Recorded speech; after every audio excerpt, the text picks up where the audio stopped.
How you define emotional intelligence? So जशें आमी मनीस आसता पळय ताका आमचे फिजिकल बॉडी आसता आनी इमोशनल बॉडी ऑर मायंड आसता.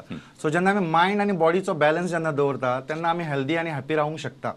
सो जशी आमची मायंड आसता तातूंत भितर डिफरंट भावना असतात आनी जाका आमी इंग्लिशीन इमोशन्स म्हणटात. सो इमोशन्स कसली कसली आसूंक शकता. आमकां राग येवंक शकता, आमकां द्वेश जावपाक शकता, आमी खूश जावपाक शकता, अशी खुबशी इमोशन्स असतात. पण इमोशनाचेर आमी ताबो दवरले, कंट्रोल दवरले, कसो बॅलन्स दवरले हें समजपूच म्हटल्यार इमोशनल इंटेलिजन्स. साद्या भशेन सांगचें जाल्यार कशें आमी आमच्यो भावना समजतात, आमी दुसऱ्या मनशाच्यो भावना समजतात आनी दोगांय मदें एक पूल निर्माण करता.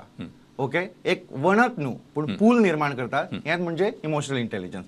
इमोशनल इंटेलिजन्साक आमी इमोशनल कोशंटूय म्हणटात. सो बेसिकली जशें आमी म्हणटात की आमी आयक्यून आमी म्हणटात आमची मायंड शार्प आसतली, आमची लॉजिकल थिंकींग, आमची क्रिटिकल थिंकींग बरें आसता.